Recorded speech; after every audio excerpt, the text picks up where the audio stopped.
Halo sobat trader, jumpa lagi. Kali ini kita akan belajar mengenal parameter yang ada di range scalper revisi 7. Nah, ini bagian part 2. Kalau yang sebelumnya kita belajar di part 1 mengenai stop level dan juga money management ya. Bagian sebelumnya kita mempelajari di bagian stop level, bagaimana menerapkan stop level ya. Ini lalu bagian money management kemarin kita sudah lihat. Mungkin saya sedikit mengulas. Modify stop level adalah untuk memodifikasi stop loss dan take profit baik itu semua order ya, order manual dan order robot lainnya. Nah, itu. Nah, ini bagian pip ya, stop loss pip dalam bentuk nilai pip 25 pip atau 250 poin ya, dalam bentuk pip ya. Take profit pip 150 pip. Slippage atau slip harga 4 poin ya. Max spread bisa dihitung ya sesuaikan dengan spread yang ada. Kalau yang saat ini kita bisa lihat ya, spread di beberapa broker tentu berbeda-beda ya. Kita bisa meminimalisir resiko ketika spreadnya melebar ya. Tentu kita bisa melimit ya. Ini dalam bentuk poin ya. Seperti dalam bentuk poin misalnya ya, seperti USD untuk broker lokal 30. Nah, misalnya kita bikin 30, artinya jika spreadnya melebar menjadi 32, 35, maka robot tidak akan mengambil posisi order ya, gitu ya. Lalu sekarang ke bagian ya money management, ini kita sudah ada ya. Kalau yang equity target kita sudah bahas. Itu kita sekarang saat ini akan membahas part 2 di bagian trading manager. Nah, di sini ada trading manager. Use auto trading true. Nah, kalau kita bikin false, artinya robot tidak akan mengambil posisi order secara manual.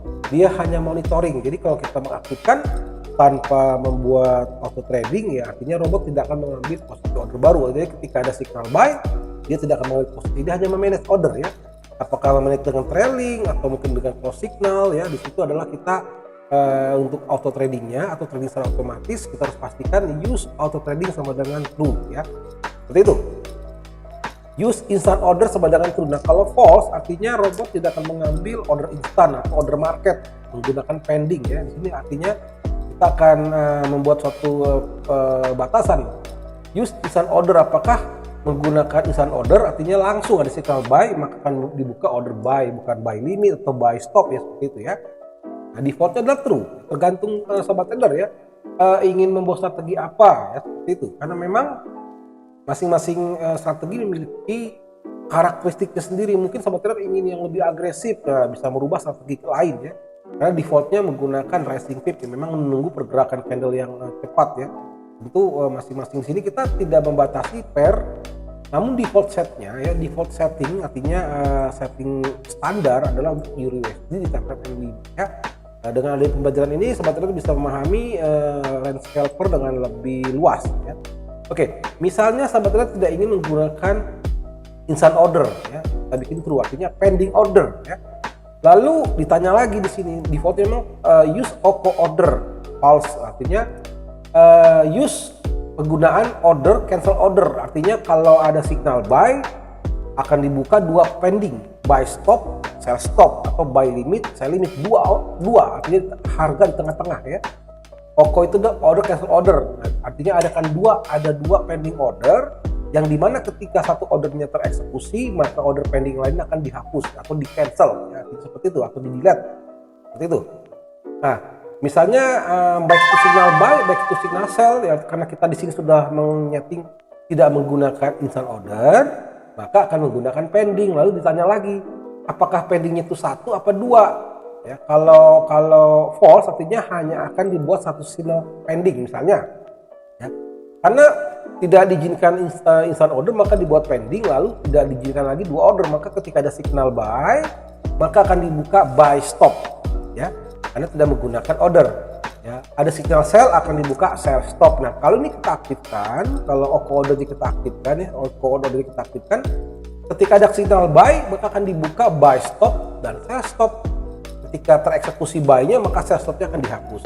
Ada signal sell sama juga akan dibuka dua posisi pending order, buy stop dan sell stop. Jika salah satu tereksekusi maka dihapus yang lain. Misalnya yang tereksekusi sell stopnya maka buy stopnya akan dihapus atau di cancel. Nah, lalu berikutnya kalau pending itu kan butuh jarak ya, artinya akan menempatkan sebuah pending order atau order yang kita memesan order ya dengan cara pending. Di jaraknya ada jaraknya ya, ada stop levelnya. Tentunya pending itu berdasarkan stop level minimum. Artinya minimum stop loss. Nah, setiap broker memiliki batasan stop loss minimum ya. Misalnya di broker lokal stop loss minimumnya 15 pip. Artinya kita boleh memasang pending berjarak 15 pip dari harga saat ini ya. Itu. Nah, kalau nilainya positif, ini dia pending stop distance, maka akan dibuka buy stop ya. Ada buy stop dan sell stop dalam jarak 15 pip. Nah, kalau kita bikin minus, negatif nilainya, minus, maka akan dibuka buy limit, pending limit, bukan pending stop ya.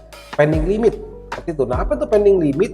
Pending limit adalah misalnya dalam kondisi kita memesan order buy, maka akan diberikan posisi di bawah order. Artinya kita membeli di bawah harga saat ini, buy limit, artinya batasan limit kita membeli di bagian bawah. Kalau buy stop, ya kalau nilainya positif, maka akan dibuka buy stop. Artinya kita akan membeli di atas harga saat ini, ya artinya pending buy-nya ada buy stop di atas harga. Ya, kalau buy limit, kalau negatif buy limit, buy limit artinya di bawah harga saat itu. Ya. Kalau untuk menjual, kalau positif sell stop, artinya menjual di bawah. Akan dibuka suatu pending stop di bawah harga saat ini, kita menjual di bawah. Kalau negatif sell limit, artinya kita menjual di atas harga saat ini, akan ada sebuah pending order di atas harga saat ini ya, itu sell limit. Oke ya. Defaultnya adalah 1 ya. Jadi kalau memang di sini posisinya pending stopnya 15 lalu OKO ordernya true, maka akan dibuka 2 order ya. Buy limit dan sell limit. Nah, kalau kita bikin false, ada signal buy, maka akan dibuka buy limit ya. Sorry, begini ya. Coba ya, kita bandingkan gini ya. Jadi karena OKO ordernya tidak ada, artinya tidak akan ada 2 pending, hanya ada 1 ya. Kalau use OKO ordernya false, artinya tidak menggunakan 2 pending, hanya 1 pending. Maka kalau nilainya ini positif, maka akan dibuka, kalau ada signal buy, akan dibuka buy stop berjarak 15 pip. Kalau ada signal sell, akan dibuka sell stop berjarak 15 pip. Atau sebaliknya, kita akan buat media negatif ya. Oh ya, ingat ya, kalau buy stop berarti kita membeli di atas, kalau sell stop menjual di bawah. Nah, kalau ini kita bikin minus menjadi negatif, artinya ketika ada signal buy, maka akan dibuka buy limit ya, kayak reversal begitu ya, kita membeli di bawah ya, minus ya. Jadi kalau ingin membeli di bawah, misalnya saya ingin membeli buy limit 75 pip ya, ya. Maka robot akan menempatkan sebuah pending buy limit, membeli di bawah minus 75 pip, di bawah sangat jauh ya. Ketika harga menyentuh, maka akan ada buy di bawah. Seperti itu ya, cukup dipahamin menurut saya. Bagi yang kurang paham, silahkan nanti komen aja ya di bagian komen ya.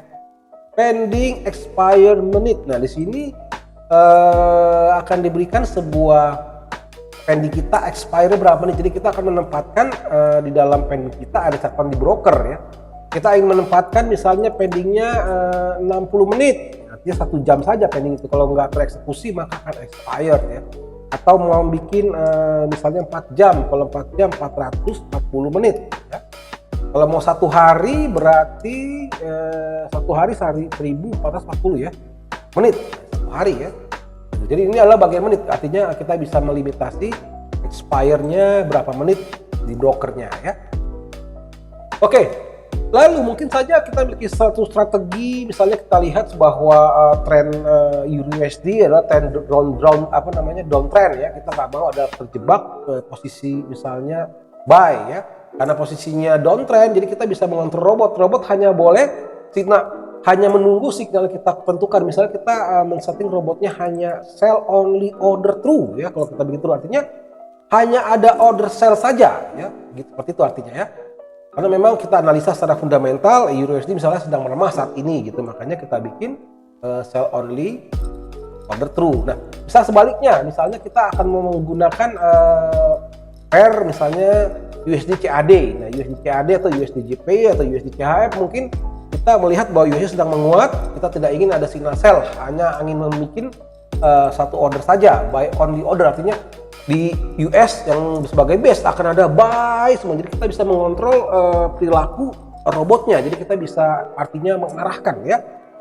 Untuk EURUSD, GBPUSD kita arahkan misalnya settingannya di sini sell only true ya. Dan juga sebaliknya yang berkorelasi negatif, misalnya kita pindahkan lagi di chart yang berikutnya ya, misalnya untuk ya USD CAD, USD CHF, dan USD JPY kita bikin buy only sama dengan true, seperti itu ya, bisa kita atur ya. Oke, max. Nah, di sini sahabat trader ada juga tambahan nih ya, use martingale order. Nah, di martingale order gini, kita mengizinkan atau menggunakan sebuah order martingale, artinya membuka sebuah tambahan order ketika posisinya loss. Martingale itu mendoubling ya, doubling ketika loss, baik itu bisa doubling order, bisa juga doubling lot ya. Jadi masing-masing bisa disesuaikan. Artinya martingale adalah penambahan sebuah order untuk merecovery kerugian ya. Defaultnya itu tidak menggunakan martingale ordernya, kita di sini defaultnya selain sekepan yang satu posisi. Namun bisa juga yang ingin misalnya menerapkan, Pak saya nggak menggunakan scalping, saya mau menggunakan averaging, artinya akan ada order averaging, artinya ada order yang memang bertingkat-tingkat ya, ya. Nah kalau kita aktifkan ini true, use martingale order, namun kena sesuaikan teman-teman ya, karena di sini kita lihat stop lossnya misalnya ya, stop lossnya 150 pip. Kalau kita ingin mengaktifkan martingale misalnya 150 pip, take profit 150 pip. Nah artinya kita bisa menilai seperti ini. Ketika order use martingale ordernya sama dengan true, artinya akan dibuka order martingale atau order marti ya. Lalu kita bisa membatasi berapa level order yang akan dibuka totalnya. Total order ada berapa order? Misalnya kita limit 3 saja ya. Nah, itu akan dibuat martingale-nya, dibuat order martinya di per berapa level. Misalnya karena tadi 150 pip ya, kita bagi 3 lah ya, misalnya 50 pip lah ya. Jadi setiap minus 50 pip ya, dari setiap order yang kita bentuk, jadi akan dihitung dari setiap ordernya ya. Jadinya order pertama minus 50 pip, dibikin lagi order kedua ya. Setelah order kedua minus 50 pip akan dibuka lagi order ketiga ya. Total 3 order maka akan stop ya. Jadi tinggal tergantung harga naik, misalnya ketika buy ada order buy, harga turun minus 50 pip kita buy lagi, minus 50 pip kita buy lagi, harga naik akan terpasang seluruhnya ya. Seperti itu bagian martingale order. Nah, di sini sangat penting yang berikutnya adalah trailing function ya. Di sini sahabat-sahabat trader bisa artinya di sini bagi yang ingin memprotek profit dengan pola fungsi trailing stop. Nah, di sini kita bisa mengaktifkan use trailing stop true. Nah, bagi yang tidak ingin menggunakan trailing ya bisa aja dibikin false. Nah, trailing itu sangat penting sebenarnya untuk memprotek profit kita. Jangan sampai kita sudah profit karena tidak ada fungsi trailing, akhirnya harga berbalik, kita tidak mendapatkan profit malah kerugian ya. Defaultnya adalah true. Lalu di sini ada trailing any trade. Nah, trailing any trade sama dengan true artinya gini. Trailing semua trade akan dihitung nilai break even-nya. Jadi akan dinilai posisi ketika profit berapa dengan jarak trailing stop. Robot akan menghitung bagaimana menempatkan stop loss secara rata-rata dengan jarak 15 pip. Ketika berapakah profitnya? Artinya semua order akan di trailing stop loss-nya secara bersamaan, artinya menggunakan stop loss yang sama ya kalau banyak order gini ya. Atau kita ingin hanya satuan saja, nggak perlu grup, artinya all trade. Artinya kalau kita all trade kadang ya agak susah, agak lama. Kadang yang satu bisa di trailing, satu nggak bisa trailing karena jaraknya masih terlalu dekat dengan dengan stop loss-nya, maka akan menunggu sampai harga dapat menempatkan jarak stop loss, karena memang broker memiliki minimum stop level, jadi nggak bisa menempatkan stop loss secara sembarangan ya, ada stop levelnya.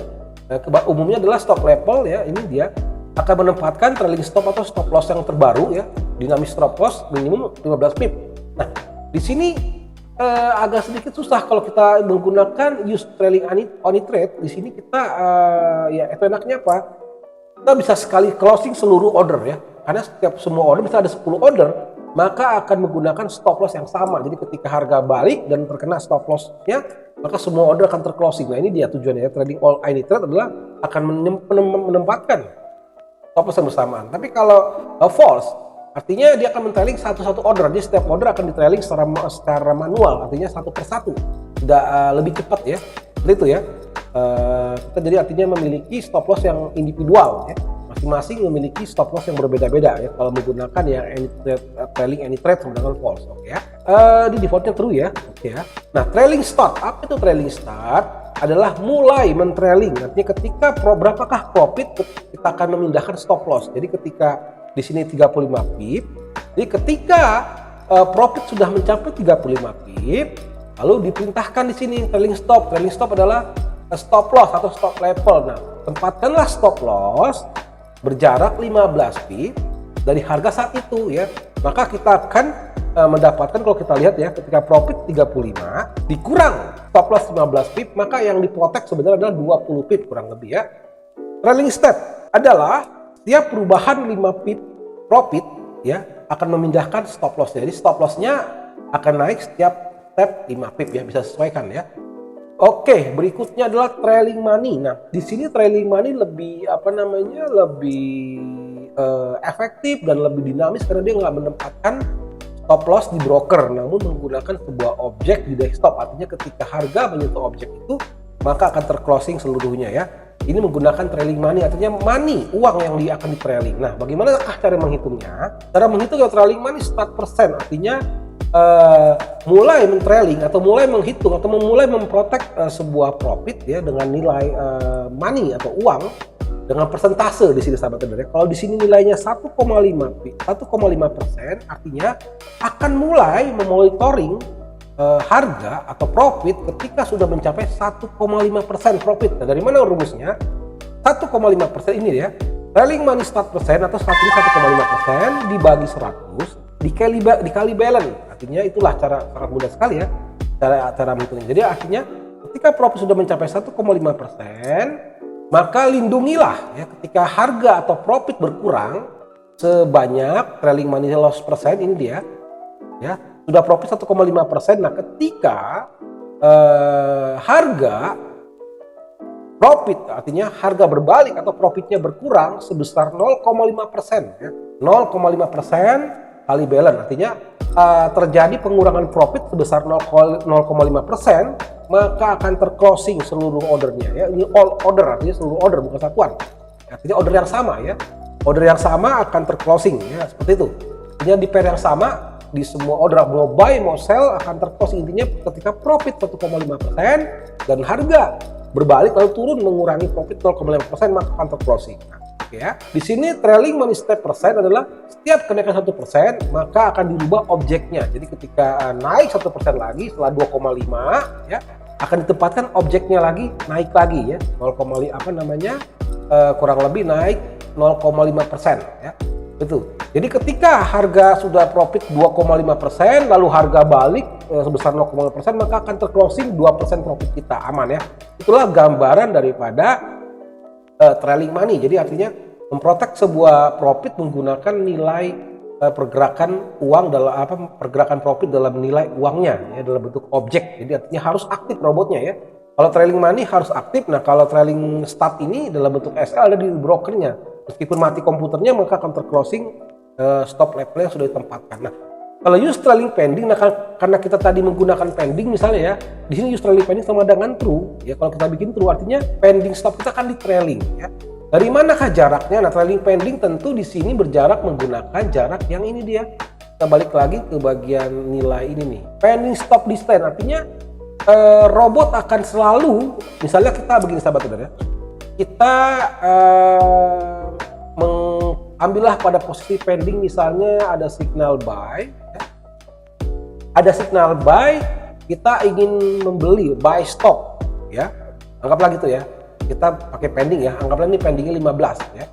Jadi ketika ada signal buy, kita buy stop, artinya kita membeli di atas, namun harga gak naik ke atas, namun harga ke bawah terus. Nah, akan di trailing, artinya harga akan selalu berada 15 terus, akan di trailing, artinya pending stop kita akan ke bawah ya. Biarpun harga turun ke bawah, maka harga pending buy stop kita akan terus di bawah, ditarik ke bawah. Jadi ketika harga berbalik, maka akan tereksekusi buy stop kita. Nah, kalau nggak pakai trailing, maka akan ketinggalan jauh ya. Harga sudah turun banyak 300 pip misalnya. Nah, nggak mungkin ya.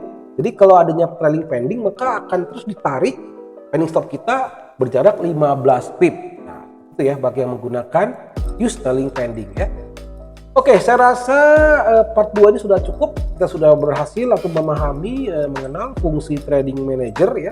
Di sini kita bisa memahami apakah akan menggunakan instant order ataukah akan hanya memanage order ya. Ada use auto trading dan juga instant order ya. Oke, saya rasa sampai di sini dulu pembelajaran kita di part 2 mengenai posisi fungsi trading manager dan trading function dari Rand Scalper versi 7. Nah, dengan pemahaman ini kita bisa memanage sebuah robot trading dengan lebih profesional ya. Kita memahami fungsi-fungsi yang ada disertakan dalam robot trading. Sangat sayang ya, banyak fitur yang canggih namun kita tidak memahami bagaimana cara penggunaannya. Dan sebenarnya ada cara paling gampang ya, settingan manakah yang terbaik untuk menghasilkan trading ya. Nah, di situ tentu kita bisa menggunakan optimisasi dengan cara menciptakan preset baru. Artinya mengotak-atik ini akan mencampuri adalah platform ya, menggunakan pola atau strategi fitur daripada MetaTrader 5 ataupun 4 dengan cara optimisasi. Silahkan nanti lihat di video kita yang sudah ada bagaimana cara melakukan optimisasi bagi robot trading agar menciptakan sebuah settingan yang terbaik. Oke sahabat trader, cukup sekian. Bagi yang ingin berkomentar silahkan berkomentar di bagian kolom komentar, dan jangan lupa di share dan di like. Oke, sampai bertemu di kesempatan. Salam profit.